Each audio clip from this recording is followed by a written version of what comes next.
want to go somewhere? You're welcome to Run amok. Is it okay if I share something with you guys before the sermon? Sure. So every once in a while when I'm reading the Bible, I actually haven't quite often. I read the Bible. I've tried to read the Bible through every year. I'm really late this time.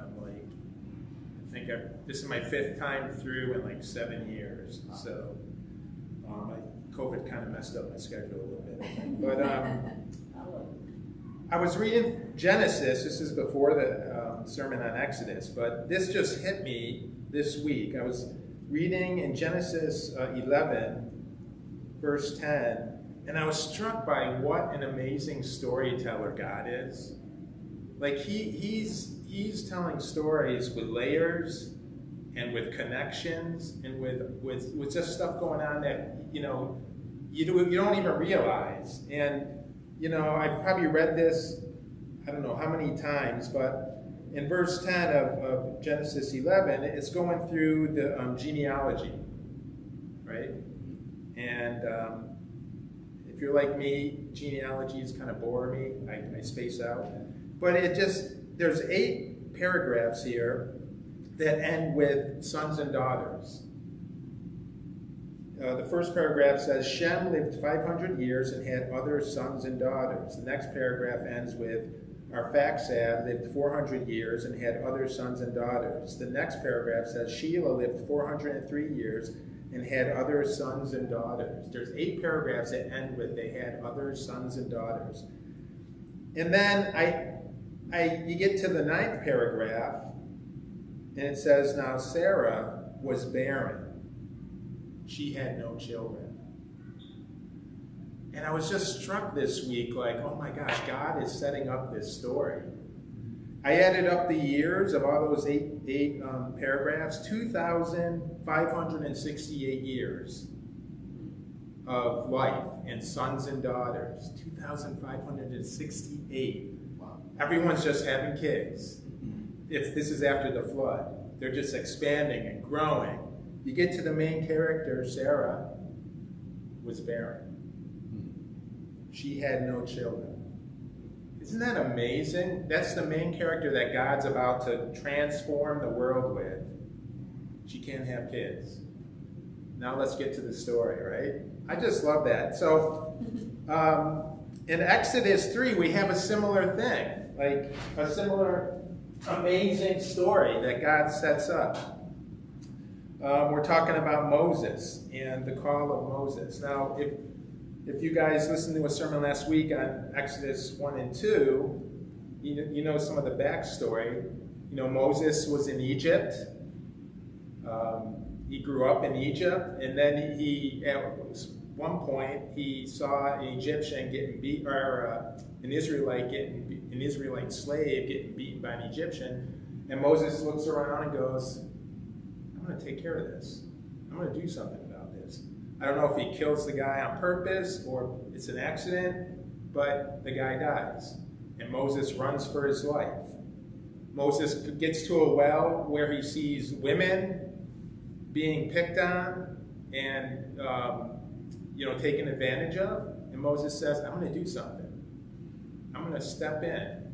And you see this picture of Moses. I mean, when I read this, I go, man, Moses doesn't mess around, right? He sees something, he's like, this isn't right. I'm going to do something. So then we get to, this is like 40 years later after that, in Exodus 3. So, and then, scholars think that Moses was probably 70 or 80 years old here. It says, now Moses was tending the flock of Jethro, his father-in-law, the priest of Midian, and he led the flock to the far side of the desert and came to Horeb, the mountain of God. There the angel of the Lord appeared to him in flames of fire from within a bush. Moses saw that though the bush was on fire, it did not burn up. So Moses thought, I will go over and see this strange sight, why the bush does not burn up. Wouldn't you go over too? I mean, I know Rob's done some hiking, Pat's done some hiking. I know I've done a lot of hiking. Man, if I was hiking and I just saw a bush burning over there, I'd go, what's going on over there? Yeah, I'd go over to see what's going on. Did someone set a fire? Is this something I can take care of? You know, what is this thing? And then seeing that the bush isn't burning up, I'd be even more curious. I'd be like, what is going on here? It's not burning. Is it giving off heat? What? I'd be so curious about what's going on. And that's what Moses is doing here. Look, it's like God's looking down or looking at the whole thing and going, okay, over to look. Like, this is part of the story. God called to him from within the bush, Moses, Moses. Now, this is an interesting thing here. He uses the name. I don't know if you've ever studied this out. Usually if someone uses my name twice, they're usually mad, disappointed. Sometimes people go, Stephen, Stephen, what were you thinking? Or I think of my mom.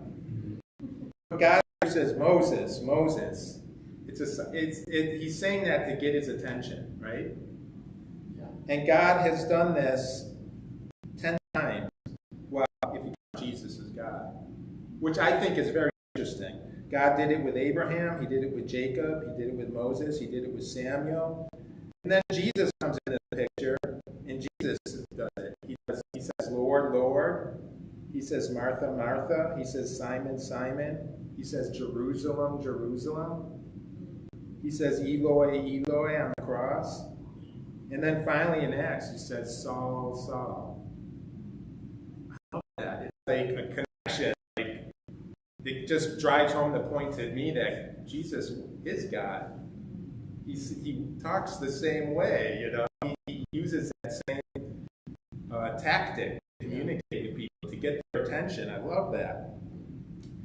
But he says, Moses, Moses. And Moses says, here I am, which I've done a sermon on this before, is he. It's just not, here I stand, here I am. It's more like, here I am, I'm willing, I'm ready. Tell me what to do. Verse 5, God says, do not come any closer, God said. Take off your sandals, for the place where you are standing is holy ground. Then he said, I am the God of your father, the God of Abraham, the God of Isaac, the God of Jacob. At this, Moses hid his face because he was afraid to look at God. The Lord said, I have indeed seen the misery of my people in Egypt. I have heard them crying out because of their slave drivers, and I am concerned about their suffering. So I have come down to rescue them from the hand of the Egyptians, and to bring them up out of the land into a good and spacious land, a land flowing with milk and honey, the home of the Canaanites, Hittites, Amorites, Perizzites, Hivites, and Jebusites. And now the cry of the Israelites has reached me, and I have seen the way the Egyptians are oppressing them. So now go. I am sending you to Pharaoh to bring my people, the Israelites, out of Egypt. This is an amazing calling. First of all, that God sees the Israelites' pain, and he feels for them. But then he calls Moses to, okay, Moses, you're my man. I want you to do this. I want you to go. Now, it's interesting because I wrote this down. Where did I write it? Oh, in Exodus 38:26, it says there were 603,550 men that left Egypt.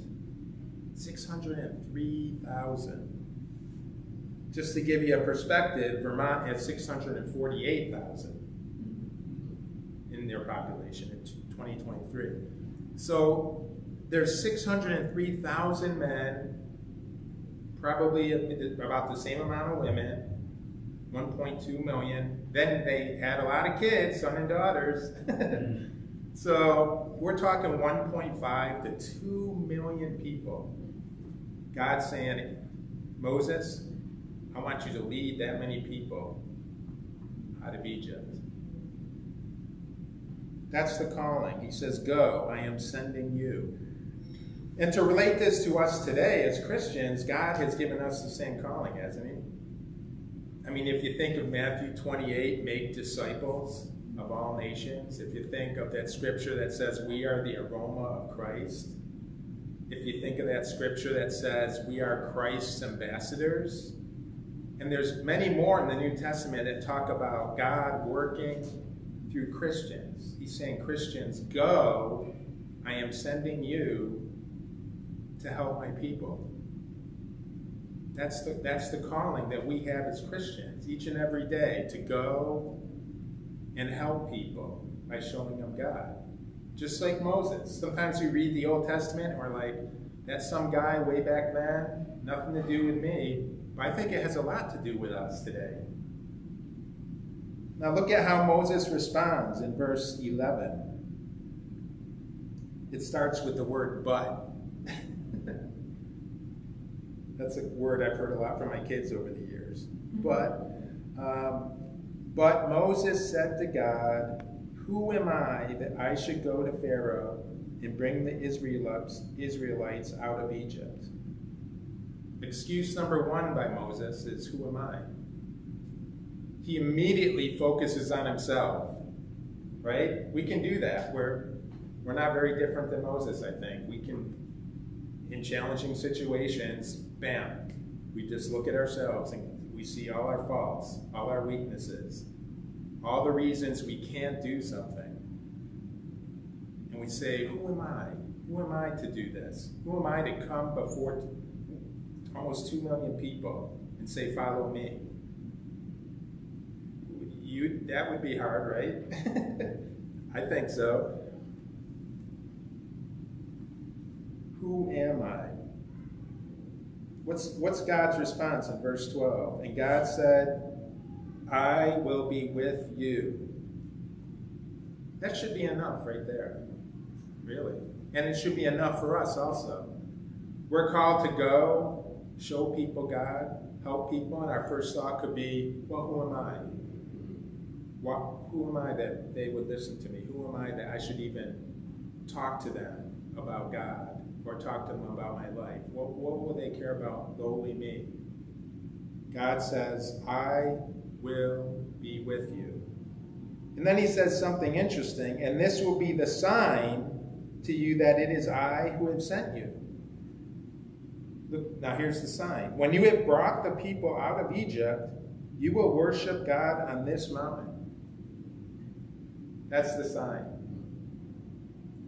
Go, lead my people out. You'll worship me on this mountain, and that's your sign that I'm with you. It reminds me of John 8. Let's turn there for a second. John 8.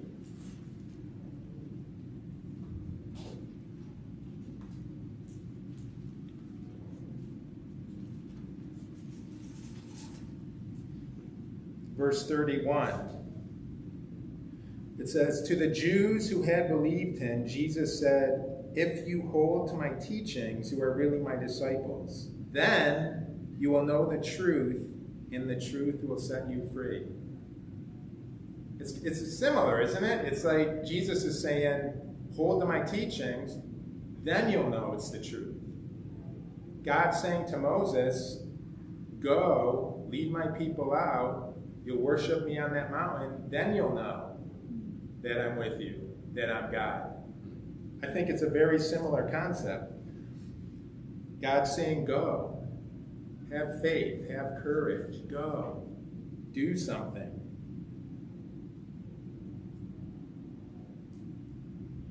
Verse 13. Moses said to God, suppose I go to the Israelites and say to them, the God of your fathers has sent me to you. And they ask me, what is his name? Then what shall I tell them? Excuse number 2. I don't have enough information. I don't know enough. I'm not smart enough. I'm not a theologian. I'm not a religious scholar. How am I going to do this? What if they start asking questions that I don't know? Can we use that excuse too? You know, when it comes to talking to someone at UVM, maybe it's a professor about God, we could think, what if he asks me a hard question? Or what if I don't know? What does God say in response to that excuse? God said to Moses in verse 14, I am who I am. I am who I am. We don't really even understand what that means. It can also be translated, I will be what I will be. And it's a verb. Isn't that interesting? It's not a noun. It's a verb. I was thinking about that in the car ride up, and I'm like, God's been described as love. That's also a verb. God's been described as light. That can be a noun, but it can also be a verb. If it's not shining, it's not much of a light, right? God has been described as life, and he gives life, which is a verb. I think God is saying, I exist, and I act. I'm always acting. I'm always moving. Just like the Word of God is living and active, our God is always living and active and working, even if we see it or not, whether we see it or not.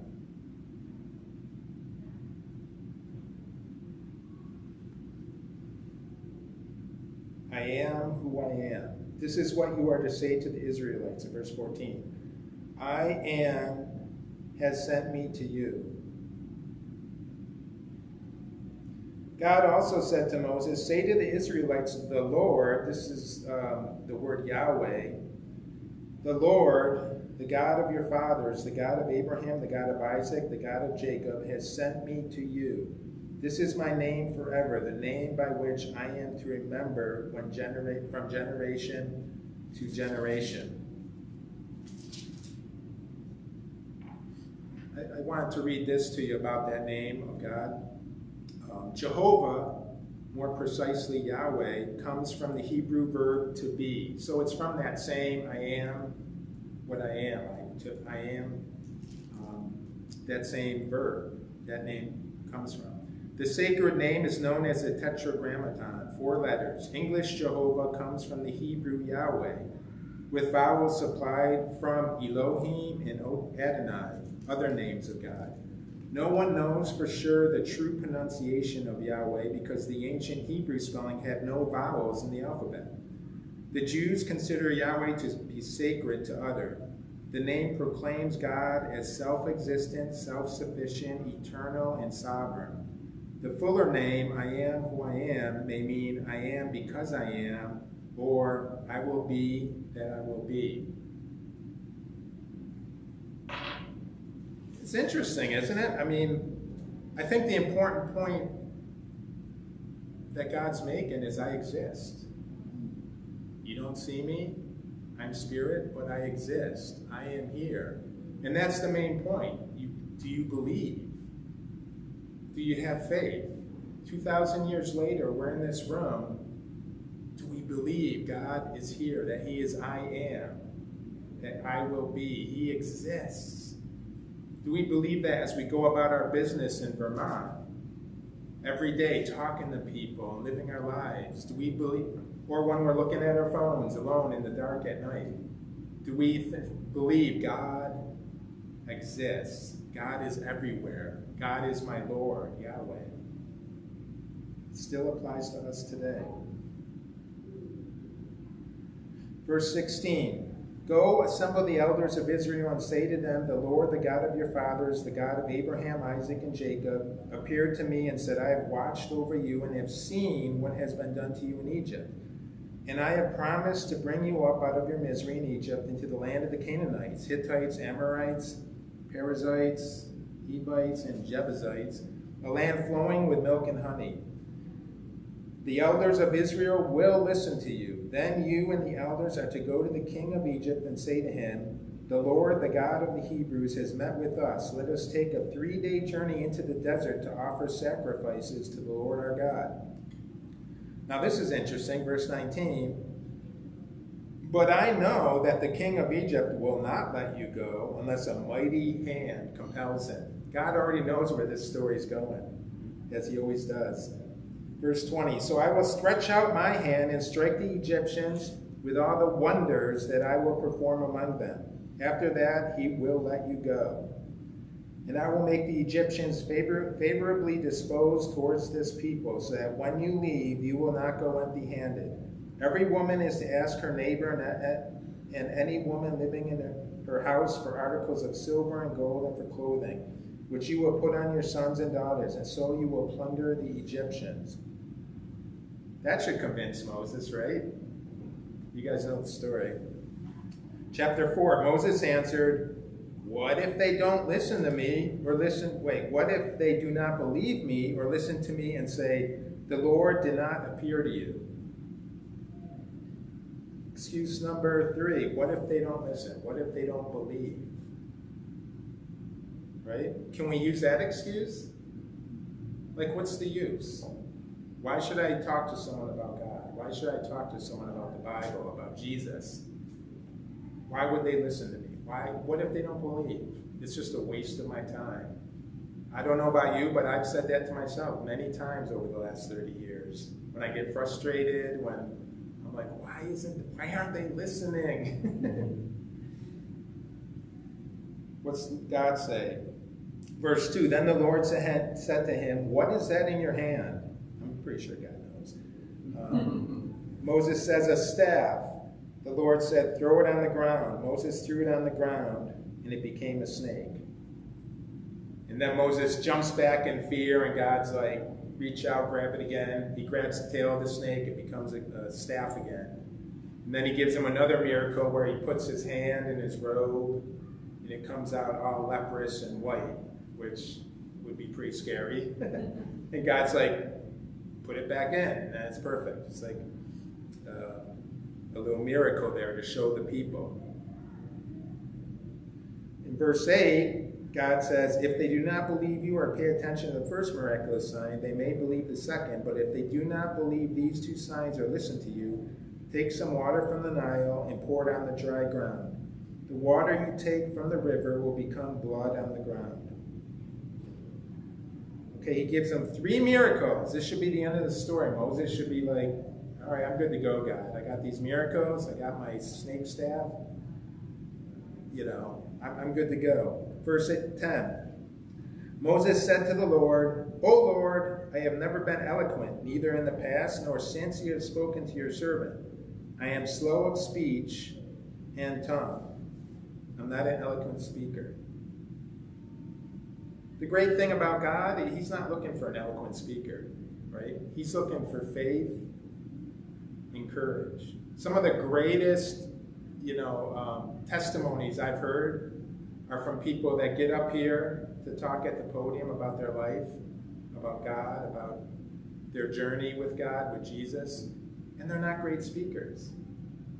They might be stumbling, they might be forgetting their words, it might be a little bit awkward, but I've sat out there in the seats and listened and go, that's a testimony right there that they are being courageous enough to get up here and tell their story. And that's where God shines through. Even Paul said he wasn't a great speaker in person, but God, that definitely worked through Paul. And God's going to work through Moses. The Lord said to him in verse 11, who gave man his mouth? Who makes him deaf or mute? Who gives him sight or makes him blind? Is it not I, the Lord? Now go. God says that a lot. Go. I will help you speak, and I will teach you what to say. Thanks, God. I'm all set. Thank you. I'm ready to go. Verse 13, but I love, the thing about this story that is so amazing is how real it is, isn't it? I read this story and I go, it's like so kind of demeaning to Moses, and they say Moses wrote it. I'm like, I just feel like it's so honest. Verse 13, but Moses said, O Lord, please send someone else to do it. Now we get to the real thing here, right? Please, God, just send someone else. And you can hear the fear in his voice. He's scared. He's not it doesn't sound like the same Moses to me of 40 years earlier that defended an Israelite, that helped those women at the well, that charged in, that took action, that was like, I'm going to do something. To me, it sounds like 40 more years have gone by. He's 80 years old, maybe thinking, I'm going to retire, I'm going to take it easy. I'll let, I'll just, he's been taking care of sheep in the out and about. And maybe he's just like, I don't really want to be that person of my youth. I don't need that adventure. I want to sit back. And I think a lot of us can relate to that. Verse 14, then the Lord's anger burned against Moses. You read that and you're like, oh no. That does not sound good. But I love God's response right after that. I read that and I'm like, man, something bad's about to happen. And that says, and he said, what about your brother Aaron, the Levite? I don't hear the anger in his voice. I know he can speak well. Maybe he's speaking harshly at this point to Moses. Well, what about your brother? He is already on his way to greet you in his heart, or to meet you, and his heart will be glad when he sees you. You shall speak to him and put words in his mouth. I will help both of you speak and will teach you what to do. He will speak to the people for you, and it will be as if he were your mouth and as if you were God to him. But take this staff in your hand so that you can perform miraculous signs with it. And then in verse 18, finally it says, then Moses went. Then Moses went. Do you see God's patience through all this? God starts with go, save my people, and then there's this huge discussion back and forth. That if I was talking to my kids, I'd get a little bit impatient at some point and be like, just do it. Just do what I'm asking you to do. Stop going back and forth or arguing with me or coming up with excuses. Luckily, God's a lot more patient than I am, I think. But I just love how patient he is with Moses. And he's getting Moses to a point. He's working with him. And I think he does the same with us. I mean, I know he does. God is working with each of us to help us grow, to help us mature, to help get us to a better place. And it's interesting when you read the Bible, when God himself inserts himself into the story, something's about to happen. Something is going to happen because God is I am who I am, I will be who I will be, action, verb. When God inserts himself into the story, into our story even, something happens, action happens. And think about your life when you felt like God inserted himself into your life. Did something happen? For me, I know something did. I was studying the Bible, arguing with people that it wasn't true, with Jason Colby and a bunch of other brothers back then. And I'd go to the studies just to prove how smart I was and argue with them and I'm gonna win this thing. This is this is not even true, and just so prideful. But as I was studying, I found myself believing. I came to faith, and pretty soon I'm praying. And pretty soon I'm like, can I get baptized? Can I make Jesus Lord of my life? And can I be a disciple for the rest of my life, a committed disciple? I want to do that. That was radically different than 3 months earlier. I tell you that. 3 months earlier, I was like, these guys, this is a joke, I'm going to go and show these guys this isn't true. God inserted himself in my life, and things changed. Action started happening. And not only was God acting, but God expects us to act. Right? You read the scriptures, it doesn't take long to read the scriptures and go, I'm getting a message here that I need to do something. I need to change something, right? If you're reading the scriptures and you're not getting that message, then you need to read them differently, I would challenge. Because the scriptures all over the place are calling us higher and calling us better. And that's what God does through his word. Now, on the next page, at the end of chapter 4, there's an interesting part in the middle there. I always skip over this, but it's confusing. Actually, I'll read it. Let's just read it. Verse 24. I haven't read it in a long time. I think I skipped over it a lot. At a lodging place on the way, the Lord met Moses and was about to kill him. But Zipporah took a flint knife, cut off her son's foreskin, and touched Moses' feet with it. Surely you are a bridegroom of blood to me, she said. So the Lord let him alone. At that time, she said, bridegroom of blood, referring to circumcision. I always skip over that because I have no idea how that relates to the story or what God is thinking. It's definitely interesting, right? We can talk about that afterwards. But what I wanted to read it for the end is in verse 27. The Lord said to Aaron, go into the desert to meet Moses. So he met Moses at the mountain of God and kissed him. Then Moses told Aaron everything the Lord had sent him to say, and also about all the miraculous signs he had commanded him to perform. Moses and Aaron brought together all the elders of the Israelites, and Aaron told them everything the Lord had said to Moses. He also performed the signs before the people, and they believed. And when they heard that the Lord was concerned about them and had seen their misery, they bowed down and worshiped. And we know the end of the story. Moses leads almost 2 million people out of Israel. It's not that simple, but that's the end result. But would this story have happened without Aaron? That's the question. Because I was thinking about that also. I don't know, God in his foreknowledge, maybe, I'm just hypothetically speaking, maybe Moses was a prideful guy. Maybe he was a loner. Maybe he, was insecure, obviously, from his questions and how he was feeling. Who wouldn't it be to lead 2 million people? But maybe he was a bit of a loner, and God was kind of leading him up to a point where he said, how about Aaron? What if you take Aaron? And Moses was like, by that point, his inadequacies were revealed. He was like, I don't think I can do this. Please, God, pick someone else. I can't do this. What about Aaron? And maybe at that point, Moses was like, I need someone.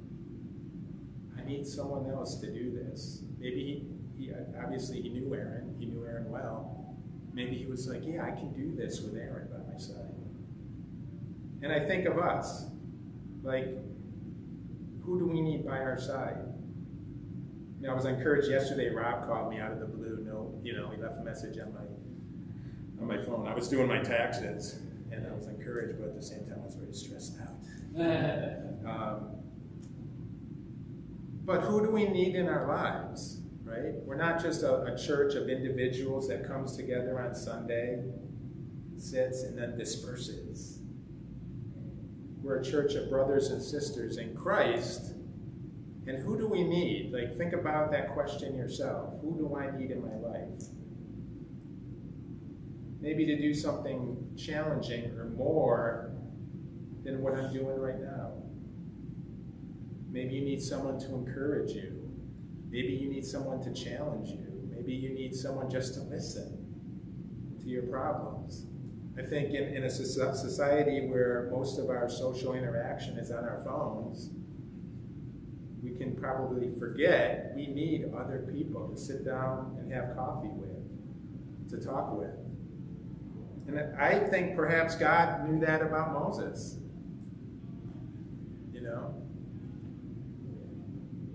I think he knew he needed an Aaron. And I think God knows that we need each other also.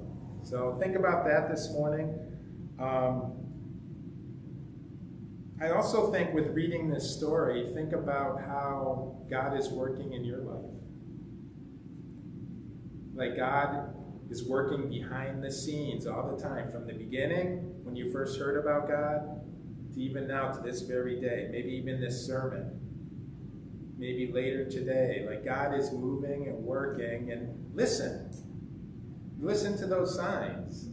I always find myself, I go around to all the schools in Vermont, but every once in a while I'll meet someone or talk to someone, and I don't know if it's the spirit or what, but I'll get something like ask a question, or delve deeper, or ask them how their husband's doing with something I heard weeks before, or do this. And, you know, I asked a woman the other day about her husband, and then I'm like, is it okay to ask?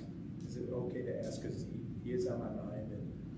And we had a great talk after that. But I think God leads us to certain situations as Christians where we can add something to their lives and help in some way that maybe someone else can't, with hope or faith or courage or an outlook. So thanks for listening. I hope we learned from Moses. I think he's a lot like us.